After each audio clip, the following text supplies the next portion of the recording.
I'm so pleased to be here this afternoon and to have the chance to introduce our guest speaker, Seth Schwinger, and his fantastic team. Seth Schwinger celebrates 35 years in the women's shoe industry. I'm old. His career has taken him all around the globe and exposed him to numerous aspects of the fashion industry. His real passion is actual shoe design, but his experiences have also provided extensive insight into global manufacturing and business processes, as well as an understanding of different cultures. Along the timeline of his career, Seth has spent years traveling to Brazil, the former Yugoslavia, and China, building manufacturing bases. His specialty and his company's focus is building private brand women's footwear for the major retailers in America. That includes Macy's, DSW, Forever 21, Nine West, JCPenney, and Sears. You've never heard of those, right? Seth travels extensively all over the world, constantly looking for fashion inspirations. I'm so jealous. And without further ado, please join me in welcoming Mr. Seth Schwinger and his team. Thank you, everyone. When Professor Sawyer first contacted me about giving this lecture, first of all, I was so honored to be here, and my whole team is. And first of all, I want to just introduce, this is Lisa Nelson, yay, Stefania Oblak, and Michelle Hermosa. So the first thing I wanted to do at that time was, well, it gave me a chance to reflect upon my career.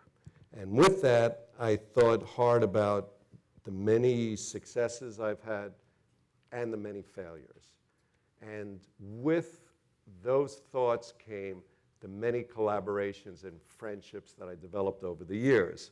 I just want to make a call out because I am so touched that we have, first of all, we have some friends here from DSW, which is one of the great retailers of shoes in the United States.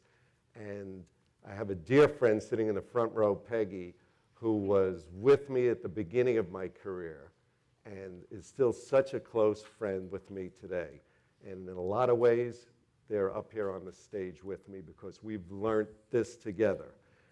We really want to take you on a journey, and what that journey encompasses were the things that I thought about. What would I have loved, some of the insights, if somebody would have shared with me when I was your age, embarking on a career. We're going to use examples as the fashion industry, but really any industry. And that's why we call our presentation, it's not just about the shoes. And the first thing we want to talk about is love of craft and perfecting that craft as the priority versus being focused on fame and notoriety as the prime goal. Last year, I was asked by a friend if I would consider meeting a young recent graduate from the London School of Design. The young designer was bright, friendly, and passionate. Near the end of our time together, I asked my new young friend where he saw himself in 5 years. While he squirmed in his chair, I quickly said that I would take a stab at guessing his answer. He wanted his own brand and to be a hit on the fashion runway circuits. He immediately jumped up and called me a mind reader, a clairvoyant. Then he pulled out of his portfolio sketches of brand label designs that had his first and middle name in beautiful cursive lettering. I explained that I'm far from being a mind reader. It was just that many young designers I meet often have the same dream about fame and notoriety and tend to spend a disproportionate amount of time focusing on that dream rather than really concentrating on perfecting their craft. It's funny because he then asked me what my dream was when I was his age and at the beginning of my shoe career. I did not have to squirm in my chair because I knew the answer. I told him my dream was to make $1 million, and I was going to do whatever it took to achieve that dream. I had the vision that if I focused and spent my full time perfecting every aspect of my craft, my dreams would eventually come true. In the perfection of that craft, I made sure to always watch, always listen, always question, and always volunteer. I always remember what my grandfather told me from the time I was a small boy.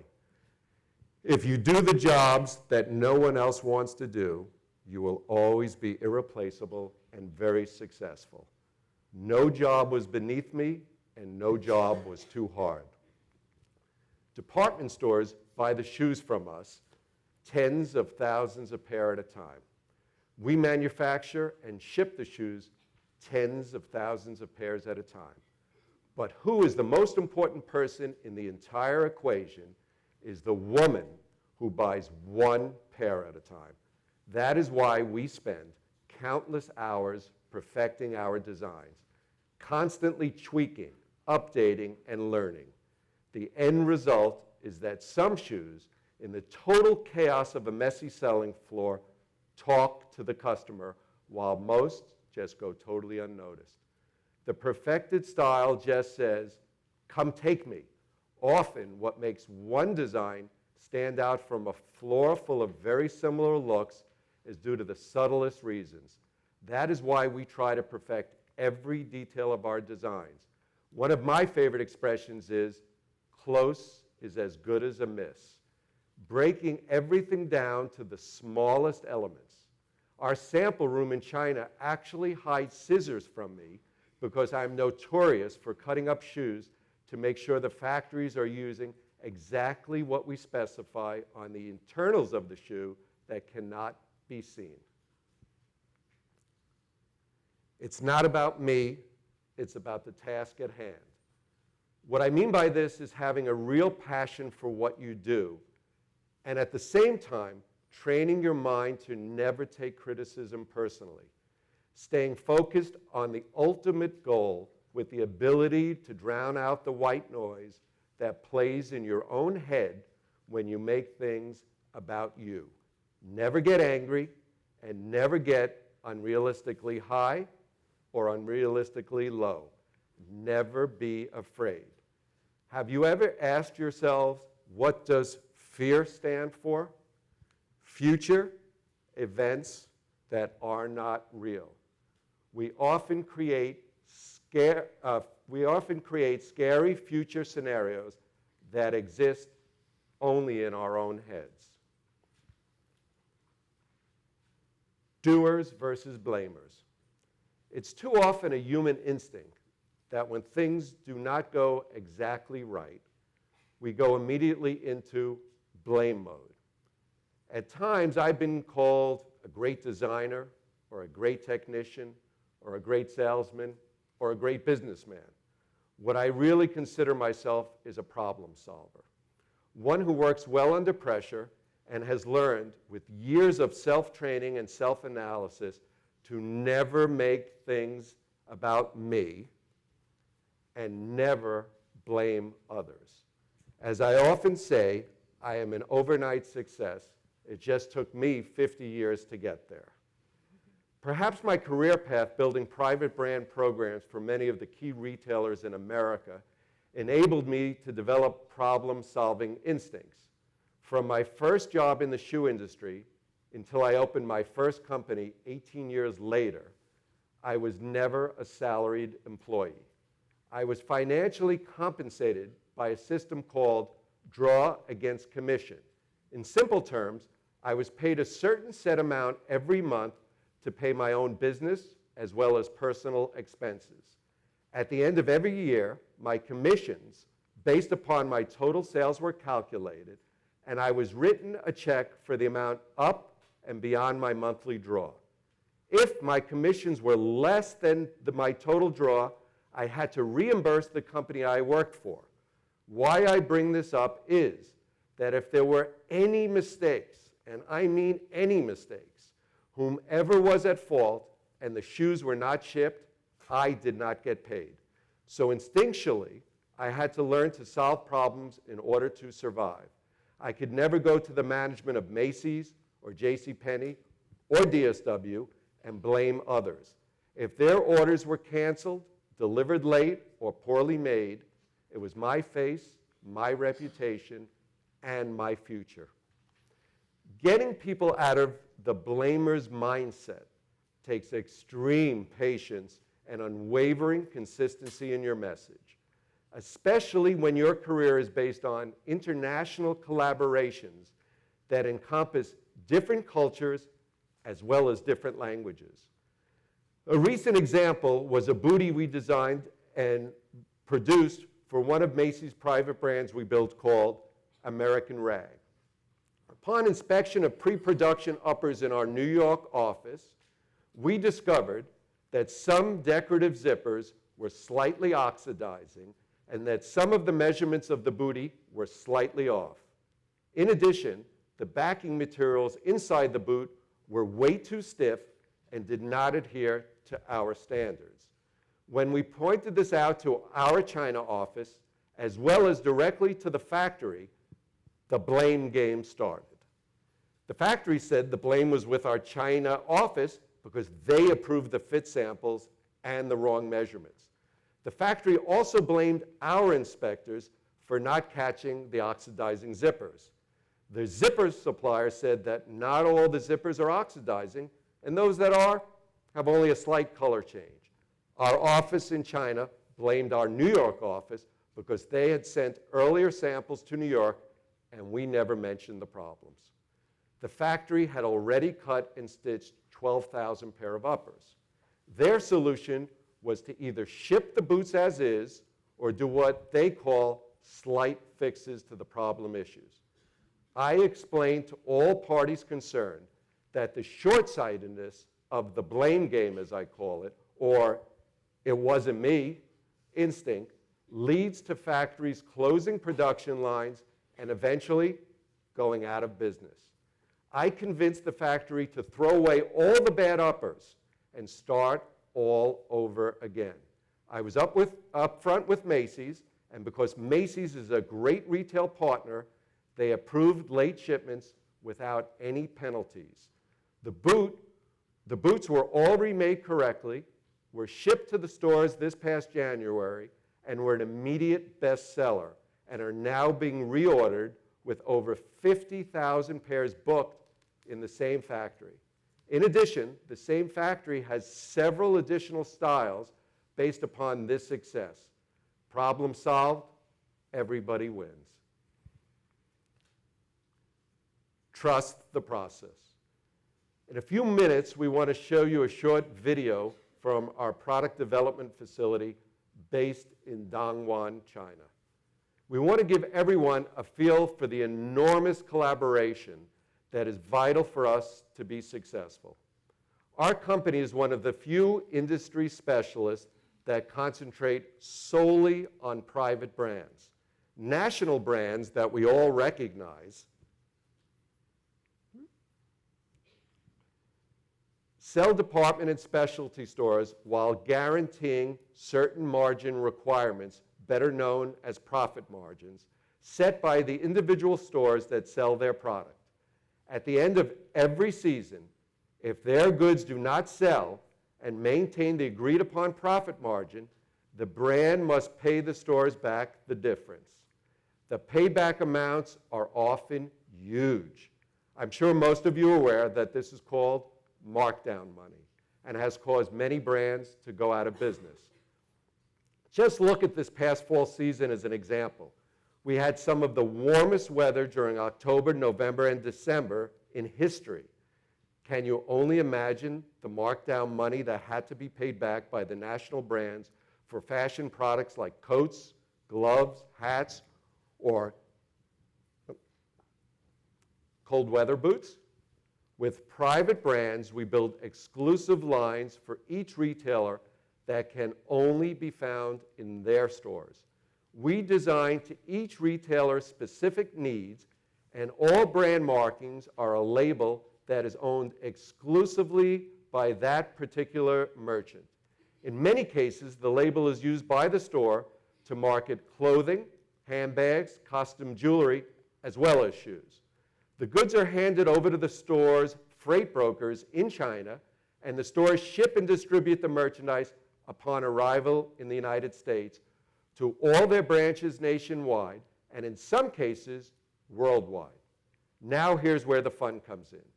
Since the stores are buying the goods at factory prices, they can make very large profit margins. Their risk is that they are usually buying very large quantities, and there is absolutely no markdown money, no allowances given by us back to the stores, since we are working on a fraction of the margins compared to the national brands. Therefore, as I often say, since we give no profit guarantees to the stores, our shoes have to almost come with a guarantee from God. That is why we do so much product development research in order not to do what I call crystal ball fashion. We really try to take as much of the guessing game out of our development as possible. In order to compete with the national brands that have brand cachet through their vast distribution networks, we have to offer more commercially viable styles that fit better, are more comfortable, and are much better value than similar national brands. We've been very successful in particular with the Macy's exclusive brand, American Rag. American Rag is the #1 junior clothing line in Macy's and was established in 2001. About 5 years ago, Macy's decided to spread the brand name to shoes and other accessories. We were fortunate enough to be selected to build the shoe brand for them. Even though the brand was designated as a junior brand, we saw that there was a huge void in the marketplace for what we call the forever 30-year-olds. In other words, the shoes that every female in this room would most probably buy, as well as appealing to more mature women that have a forever 30-year-old attitude. We also did not want to be a cheaply made, cheaply priced junior brand, as we felt Macy's had too many cheap brands already. We saw a huge opening for fairly priced, really great quality, trend-correct shoes that were also comfortable and would sell as well in New York City as here in Columbus, Ohio, as well in Los Angeles as in Atlanta, as well in Miami as in Plano, Texas. Well, I'm happy to say that the brand is a huge success, far outscoring all national brands in the junior grid in both sales volume and gross profits season after season after season. We're also fortunate that the retail landscape is changing dramatically with the advent and huge acceptance of your generation for web shopping. Sites like Zappos and Nasty Gal, as well as the online sites of the brick and mortar stores we build product for, are taking huge chunks of business from the traditional retailers. Macy's management team came to the realization that your generation consists of the savviest shoppers we have ever seen. You know what you want, and you utilize the tools to get what you want at the best prices. Macy's became more and more aware that many younger shoppers were coming to their brick and mortar stores to shop and try on national brand fashion merchandise. Then once you find what you want and know your size, you can Google shop on your phone and find the best price online and have the item sent to your house from one of Macy's countless competitors, often with free shipping. That realization has made private exclusive brands much more of a priority. If you like an American Rag boot, bootie, shoe, or sandal, you can only buy it at a Macy's store or only on the Macy's online site. National brands will always consume a lot of floor space, but private brand square footage is rapidly increasing. The stores know that they need to figure out the proper balance between the two, and that private brands with exclusive products, when done correctly, are very profitable. Okay? Video.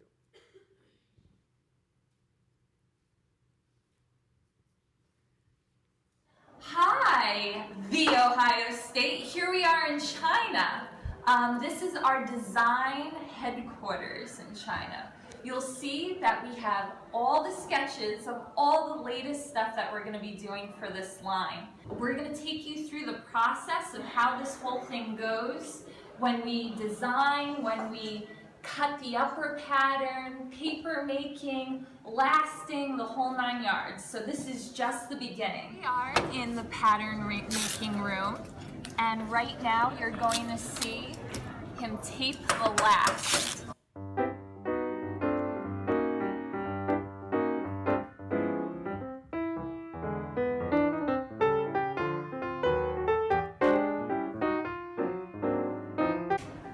Now he's dropping the lines. He's actually drawing the lines in of our sketch.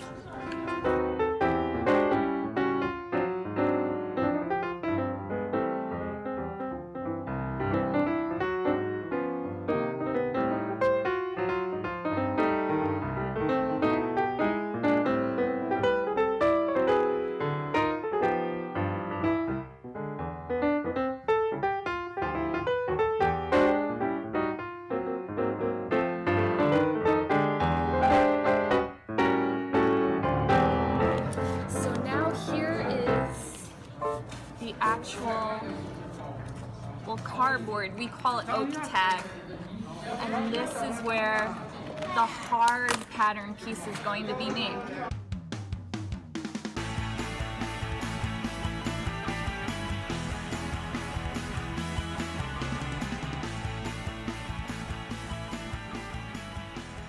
The upper pattern. So basically, all the pattern pieces come in an envelope like this, and they're passed to this man. And we're going to be making this boot. So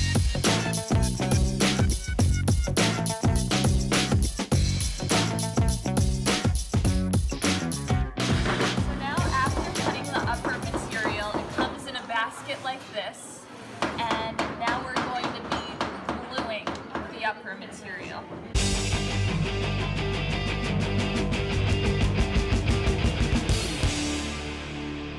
So now we're in the lasting room, and you're gonna see he's putting the insole board onto the last.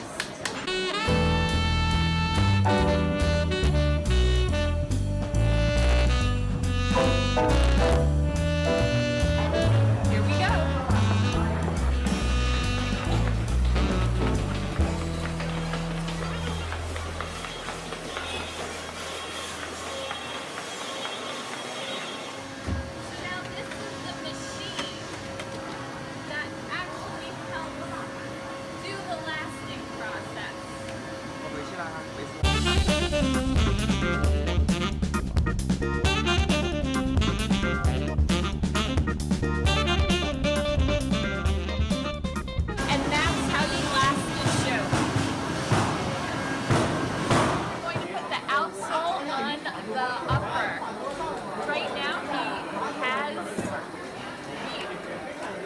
Upper here, and here's the outsole, and now he's going to put it together.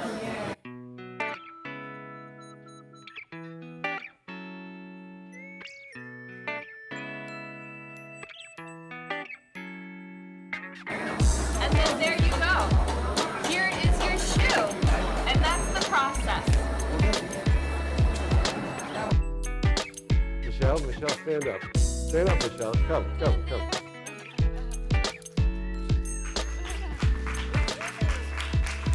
And by the way, it's available in Macy's across the country, probably June or July. I want everybody to understand that what we did in that video was to make one prototype. So every time a buyer wants any kind of change, they just want the belt to be changed a certain angle or a different size belt, that entire process starts all over again. Okay, now let's continue on our journey.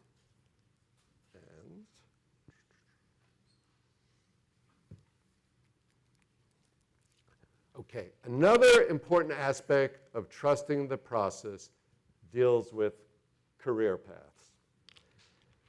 I'm amazed that when interviewing many young, talented people like yourselves, their resumes are already filled with numerous previous jobs, even though they're in the workforce just a few years. Usually, each job lasted anywhere from just a few months or maybe 1 to 2 years. There is somewhat of a new cultural phenomenon that has young, smart people looking for their next job the very first day they start their new job. The misconception being that leapfrogging from job opportunity to job opportunity is the way to advance in your career path. What has helped perpetuate this false reality is the headhunting industry. I constantly get unsolicited calls from headhunters recommending supposed great young people for our company. 99.9% of the time, these headhunters have never met the candidates they are recommending. They just troll specific online blogs, in our case, the numerous fashion blogs or sites like LinkedIn, and built up an email mailing list of potential candidates. You are just a commodity to them. They play the numbers games with your careers since they get huge commission for every person they place. They care nothing about you. Their contracts with companies like ours requires the placed candidate to stay at least 1 year, or the headhunter's commission is greatly reduced. Many headhunters, upon the anniversary of that first year, contact the placed person to try to get them to leave where they are so they can start the commission process all over again. So many young people end up walking around trade shows with everyone asking them the question, "Who are you with now?" instead of, "I heard you are doing great things at your company." Please do not fall prey to those who delude you with faint praise and trivial salary increases just so they can fill their pockets with placement commissions. When you do leave a job for a better opportunity, always try to have made a positive impression and to have left the company in a better place than when you first arrived. Leave your mark. You would be surprised how big industries are in reality very small when it comes to contacts. You want to try your best to always leave every door open for future opportunities.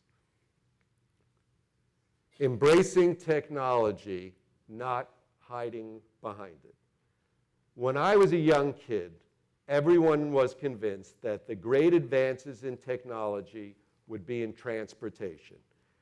We all thought we'd be driving flying cars by now. We even watched a cartoon family called the Jetsons, where everyone drove flying cars and had robots doing most of our physical work.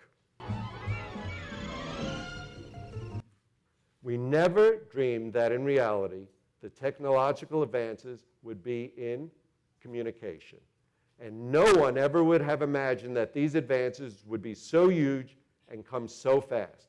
Like a commercial for Apple, we only have to mention iPod, MacBook, iPad, and of course, the iPhone. Let's first talk about embracing technology. When I first started my career back in the dark ages, right after the disco craze and Madonna first appeared,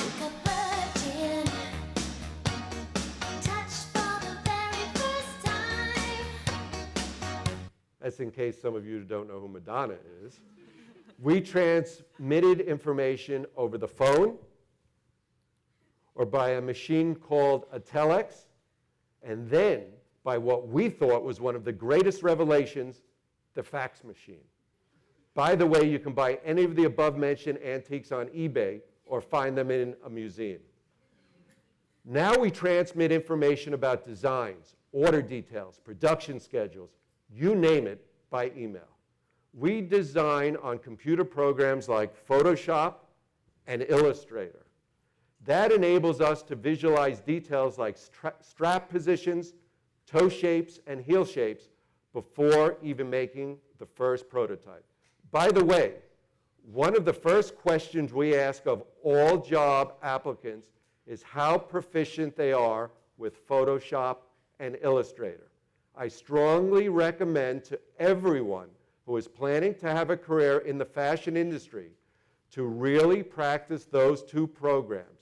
It is a valuable skill set whether you're involved with design, with production, or even with buying. It is never too late. Take a course. Even practice making wall posters. Whatever gets you really comfortable with drawing on the computer. Now I would like to talk a little bit about what is in everyone's pocket, handbag, or perhaps even right now in some audience members' hands texting during today's presentation. Smartphones. Smartphones are amazing in many ways. Instant information and communication. However, there is a huge caveat. The natural human skills of making personal contacts and communicating in person with others has been lost. The ability to talk, not text someone. The ability to make eye contact with others in order to get your message understood. The ability to stand in front of an audience, whether presenting your fashion product to a team of buyers or making a presentation like we are today. In the beginning of my career, when cell phones or smartphones were not even a dream, all my contemporaries had to develop one-on-one communication skills. We had to develop the ability to take risks by verbally presenting what we had to sell, whether it was selling ourselves or selling a product, whether in person or on the telephone. With that, we had to be willing to accept rejection and learn from it. Today, almost all communications are by text or email. No spontaneous interaction whatsoever. No putting yourself out there. No risk-taking. The three ladies accompanying me today all showed incredible people skills during their interviews. I count on them to travel worldwide, entertaining buyers of major retailers. They're constantly making presentations. They travel to Europe and China and get their messages understood, even to people that do not speak the same language.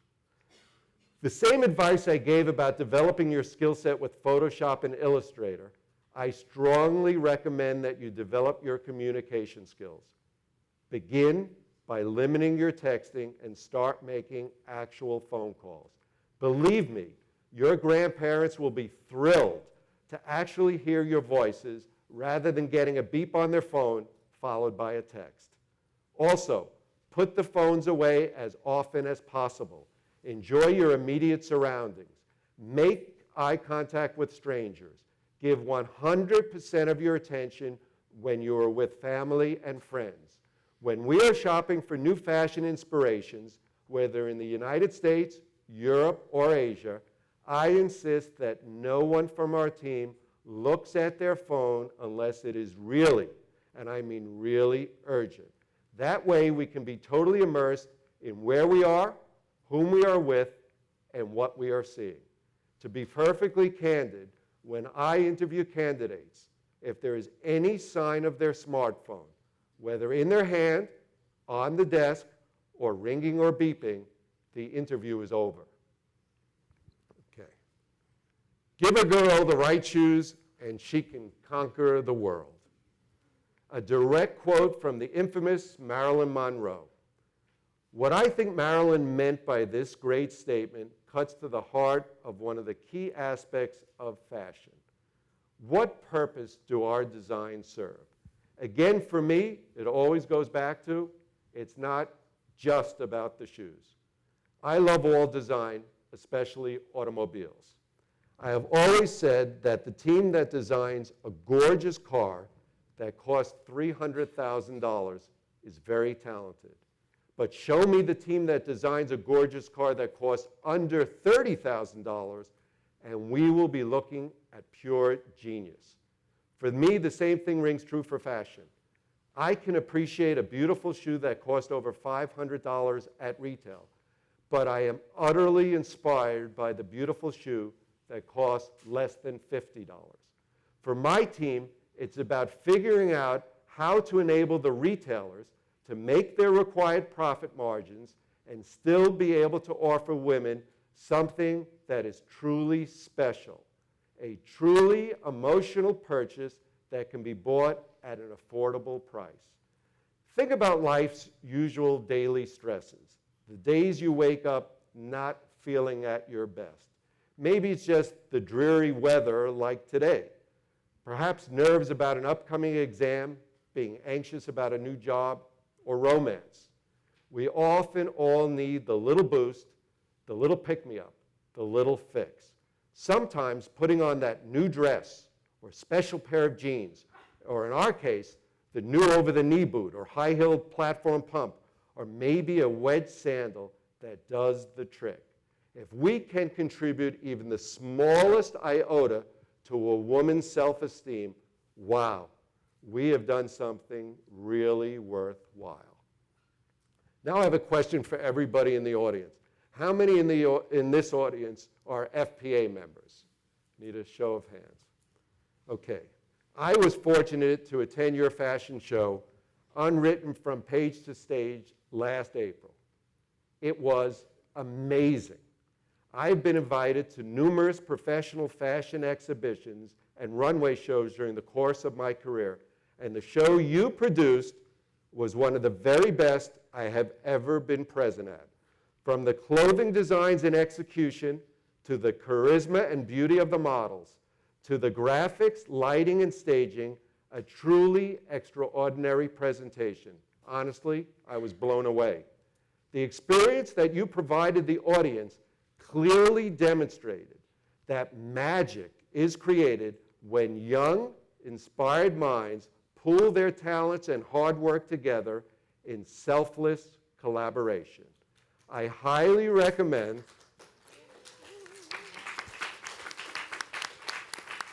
the applause are for everybody in FPA. I highly recommend that the entire audience make sure they attend this year's presentation called Expressions on April 16th. I will definitely be making the trip back to Columbus next month to experience the FPA magic once again. Unfortunately, my team will be in China doing that run-through of that same process you saw in the video. Staying relevant and avoiding obsolescence. There are so many of my contemporaries that now consider themselves as executives. They feel they know all that there is to know and have stopped learning years ago. It is not about the things that they do not know. It is about the things that they do not know they do not know. I, for one, cringe when anyone calls me the E word, executive, or even worse, the B word, boss. For me, they are synonymous for allowing oneself to become irrelevant and obsolete. I pride myself in being a perpetual student, always looking to learn, always embracing and looking forward to change, which leads me to all the students who are in attendance today. For those of you that are planning on pursuing a career in the fashion industry, I want to make one thing perfectly clear. I speak for our entire industry in letting you know that we welcome you with open arms. In order for us to stay relevant, we need your talent, your free spirit, your ideas, your inspiration, your energy, and your youthful insight. There will be a lot of hard work ahead, but great careers and many valuable life lessons are within your grasp. I wish each and every one of you a wonderful journey while you navigate your career paths. There will be many curves, many bumps, as well as long periods of smooth sailing. Cherish and learn from every leg of your trip, and always remember that life is a marathon, not a sprint, and it's not just about the shoes. Thank you. But hold the applause. My team has one thing to say that the MTI team wants to say to everybody here. Ready? OH! OH! OH!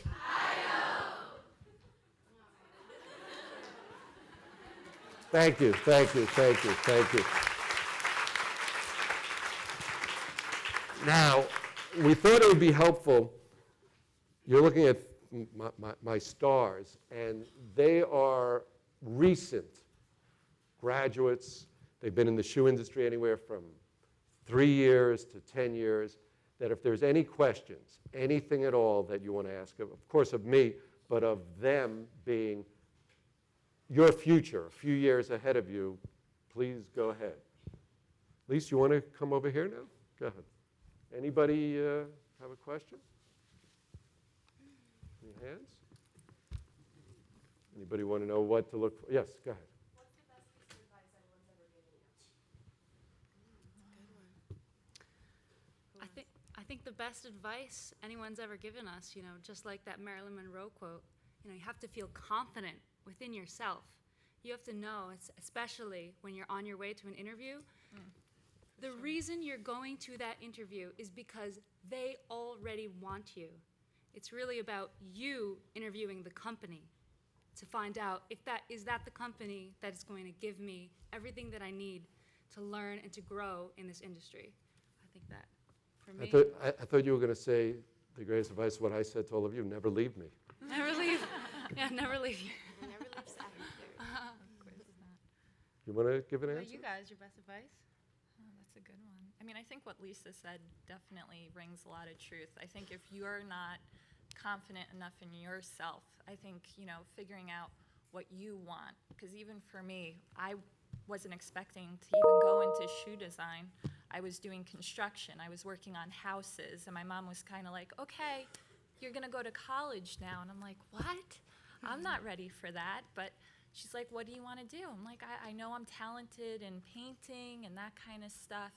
And she's like, how about FIT? And I went to FIT and I decided to do the accessory program and I loved it. And that's where I found out that's what I knew I wanted to do. And then going on that interview, it's just being like, this is what I want. I'm going to do this. Your So that's what I have to, yeah. And Michelle, how did we meet? Yeah. We met when I was 18 years old, shoe modeling. So I guess my best piece of advice would be work your absolute hardest during that internship. Every day, doesn't matter if you're sick, show face, do your very best, and the right people will take notice and will give you that opportunity. I can tell you just specifically about Michelle. Michelle was a shoe model, and I had owned 2 companies at the time, and she was actually modeling for the company that I had 2 guys running. And I would watch her from afar, and then she ended up coming and working in a place that I was more active. And when I saw her as our salesman, when I would say a different shoe, they didn't even know which shoe I was talking about. Michelle is running, oh, here it is, here it is. And before I even finished the sentence, she's like handing me the right shoe. And then knew exactly, because I'm a stickler for this, for setting up for a presentation. I don't let anybody else do it. But I turn around, and she had it set up. Again, not the people that worked for me full-time. She had it set up perfectly. So one day I had an epiphany. We were sitting, it was a December shoe show. And I looked over and I said, Michelle, by the way, what are you doing now? And she was working like 3 jobs. And I said, I just have one question to ask. Like, why aren't you working for us full-time? And then she started to cry and said, oh, I'm going to call my mother. And Michelle became extremely, extremely proficient in Photoshop and Illustrator. Yeah. Extremely proficient. She worked hard at it. We had her tutored. Stefani, who has been in the industry a bit longer, has been a mentor. And the way she designs today is just truly amazing. And that would be my other piece of advice is learn Photoshop and Illustrator. It really, it's hard out there when you leave school and to find a job, that really sets you apart from everybody else because we use it every single day. From China, sending them all of the information, a picture is worth 1,000 words. If you can just show them what you want, it's so much easier for them to understand it. From the buying portion, when at the last second they're like, well, we don't like this buckle. Can you change it? Take a picture of one of our inspiration photos from Europe, put that buckle on there, send it to the buyer. Oh, we love it. Here are the orders. No delays in deliveries. It's really, really important to our business. Or even for me, I started my career, like I said, in the dark ages, and you saw what it takes to make a prototype. So for me to be able to stand in back of them and say, you know what, that top line, or those 3 buckles, it's too much. Show me that with 2 buckles and raise the 2 up. I can instantly get a vision and save that process from going on and on. Therefore, we can get the correct sample to the buyer. They can get it to market sooner, and consumers can buy stuff that's so fashion right so much quicker. And even Lisa, you in production and in quality control, we're big sticklers on quality control, so we get what's called confirmation samples of everything before it goes in production, and that's Lisa's forte. But her to explain to China all the problems, what's wrong, the padding's wrong, this angle's wrong, between Photoshop and Illustrator, you speak, because even if they speak English, it's not their first language, and we're dealing with millimeters one way or another make a big difference. She can really describe it in detail. Anybody else like to know anything or ask anything? What's our favorite baseball team? Or okay. Yes. With, say you have experience with Adobe Photoshop and Illustrator, if you're going into an interview, how do you showcase that that's like one of your strengths? So Go ahead. You first, and then Stefani. You with the Creative Cloud, there should be also a program called InDesign. So even with how the stage to page was it, the last year's show, that was an amazing production. How do you show that on paper when you're sending your resumes electronically to everyone? InDesign lets you put together a beautiful PDF interactive page that you can attach right after your resume, and that would be my best suggestion. Something like that really would stick out. Right, in your skills on your resume, you would write on it, Adobe programs, and then you would put next to that section Photoshop proficient in Photoshop, proficient in InDesign, proficient in Illustrator. That InDesign program is really, really great. You guys should also. Yeah, it's Get really familiar with important that on your skills section, you not only list the program, but that you say, I'm proficient in this or highly proficient. And I could add, you can bring something in. Stefani, I had seen her work through she was working with another company. I observed how hard she worked from afar. And I said, you know what? I need to get her on our team one day. So I called her up on a Friday afternoon, and I said, could you come in Monday morning? But she brought in, now she had been in the industry for a while, but a portfolio that I didn't have to look through. I looked at the first page and was like, oh my, this belongs in a museum. It's fantastic. But any work that you might have done, me being an owner, looking at somebody, you bring that in. But I could tell you one other thing. Me being an owner, like different things, and they came from different backgrounds, that I'm looking for team members that understand, like I said, it's not about me, it's the task at hand. And it's not, well, I did it, he did it. The one thing I don't allow is any kind of office, and it happens in all offices, but they know in my office, there can't be anybody sandbagging each other or speaking badly. So if I had a young candidate come in and say, well, I went to The Ohio State and I participated in the Fashion Club, FPA, and we did this massive collaboration, and what you did and what it took to perform this, I'd be saying I could put that person with my team and I could send them to China. I never send anybody alone. And usually there's one of us, one of the men that goes with everybody, and we overlap. But I know that they'd be able to collaborate and work well as a team to get to this. Because trust me, to perfect what we do, and I'm very proud of what we have here, takes so much collaboration between us, between the big retailers. The big retailers trust us, so that's why they collaborate with us.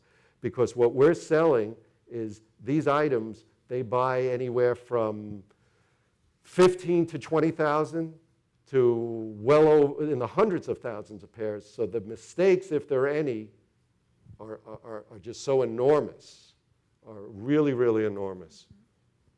Anybody else? James?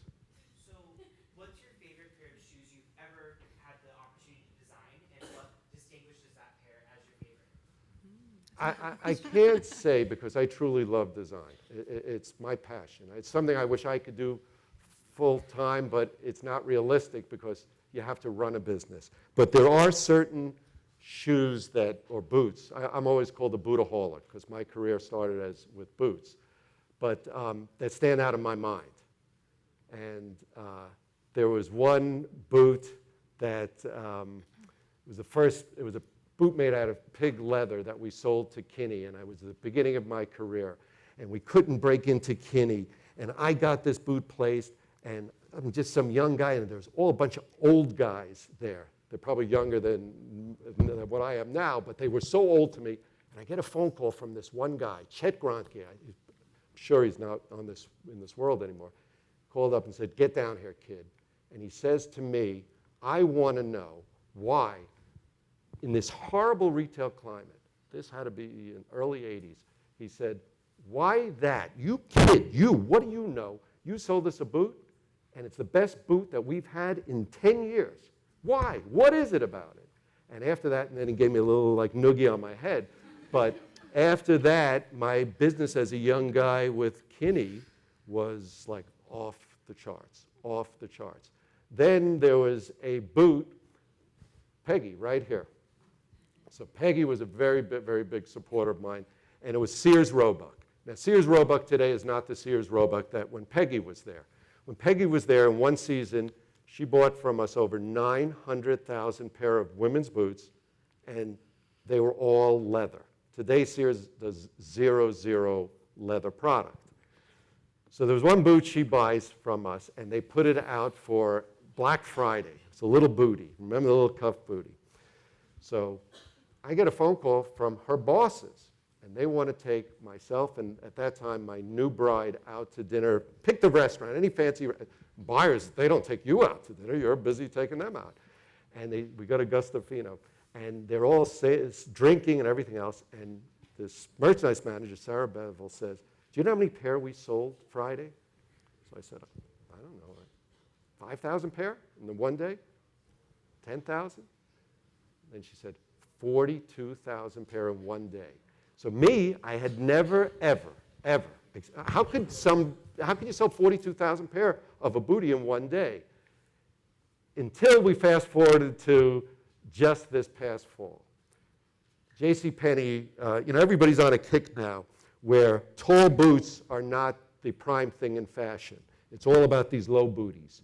So consumers, like low booties like this. So consumers will pay $69 or $79 for this, but a tall boot, which our shoe guy, look, that's so much more work.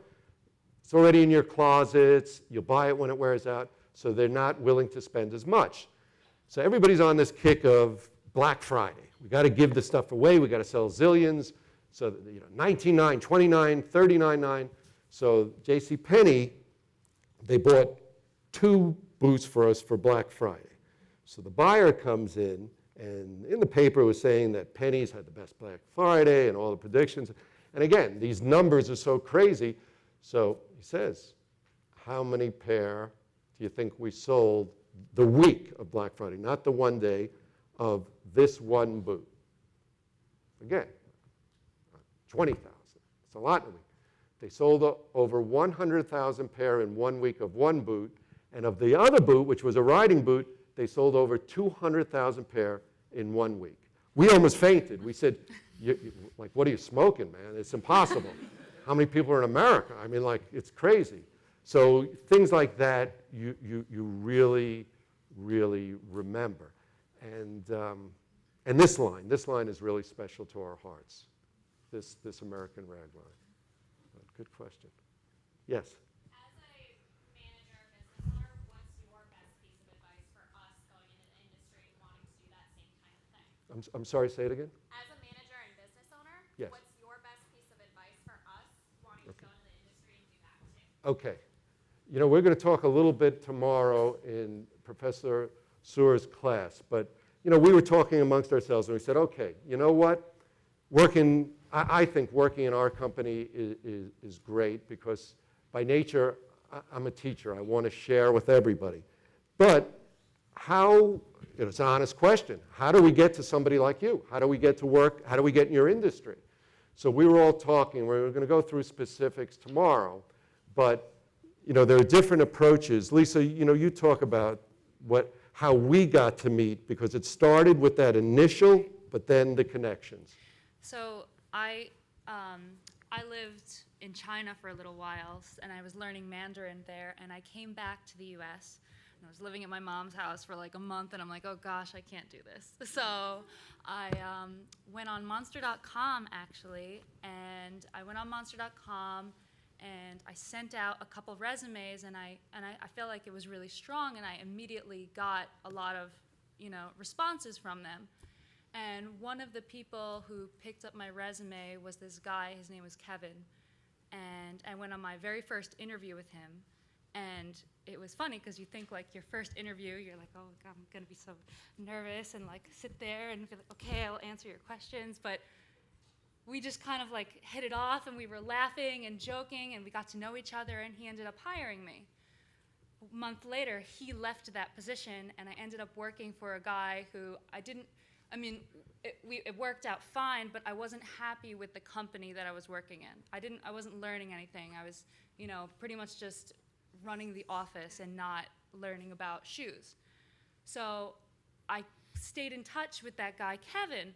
I'm like, Kevin, listen, this is what's going on. Like, I really want to move somewhere where I can actually learn and, progress in this industry. And he introduced me to Seth. So what happened from there? This guy, Kevin, I had done business with. American guy and nice guy. He represented some Chinese factories. And we ended up doing over 1 million pair with the group he represented in 1 year. But what happens a lot, it's very, very difficult to work for a Chinese company. Different cultures, different things like that. So he came one day and said, I'm out. They're driving me crazy. And then he said that they opened up an office in New York because the mentality was the factory wants to cannibalize like our business, like go direct to customers, which is another conversation that doesn't work. But he said he hired somebody, and she's sitting in an office, and it's a waste. I'd like you to meet her. So Lisa comes into the office. So I see right away, she's got passion, fashion, sense, she's beautiful. And the first thing that I do is I said, I'd like you to take a tour of the office and sit with the gals. This is the team. They have to get along, collaborate, get a sense. And I don't I make the ultimate decision, but the team has to be on board with it, and I get their input. So then she sits down across from me, and she passes her resume across. And I took it, and I put it in my top drawer, and she thought the interview was over, and it didn't do well. And I said, I just have one question. When could you start? And she's like, what? And what I said to her is, you're fluent in Mandarin Chinese. All our people speak Chinese, but what that shows me is great intelligence. You lived in China for a while. You volunteered in the Beijing Olympics, which showed me you're not afraid to travel. You're not afraid to relate to people, different cultures. You got along well with the team that I see here. You have a great fashion sense. I promise at some point I'll look at your resume, but you know what? When could you start? And she started, and she's been, ever since. I don't know if that fully answers you, but I guess in synopsis is you get in with, listen, you apply, you send your resumes to big companies. Now the big companies, not that, but you somewhat get pigeonholed into what a job and that. With middle tier companies like ours, like they know about duty rates, they know about pricing, about everything. But again, how do you get to a mid-tier company? We do numerous shows a year. There's 2 in New York, and it's called the Fanny Show. Then there's the Magic and the Platform Shoe Show in Las Vegas. You Google them, you automatically get a list. We could help provide, but you get a list of all companies. With those companies, you could send out resumes because, like I said, we're in our industry. there's always companies looking for young people. You're our consumers. We have to know what's in your head, and it's better to have you on our team inside than guessing what's in your head. Once you get in and you have a connection, then things start like Lisa's talking about. You make the connections, and then you see what's right for you. But you really have to find the balance between making the right connections and finding your next opportunity, then leapfrogging and jumping to job, to job, to job, to job. Any other questions? Yes? I'm guessing by now you've made your million, so what motivates you now? That's a good question. Okay. First of all, I learned a long time ago that when it comes to millions, when it comes to, it's the same thing that the way I look at the shoes.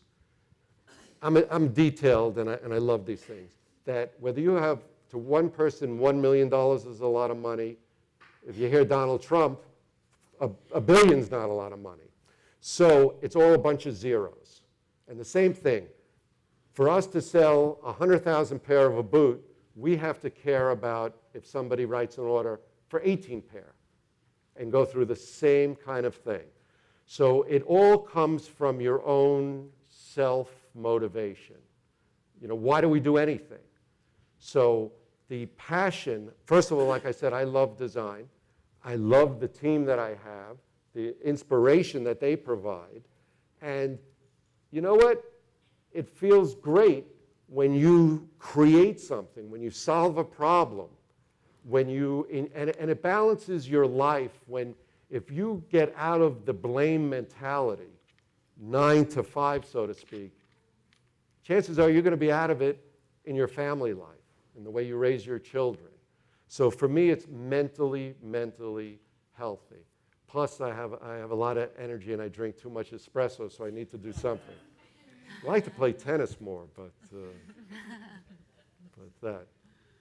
Anything else? Oh, that's the cameraman back there. Well, if there's no other questions, we want to thank you. This was great for us.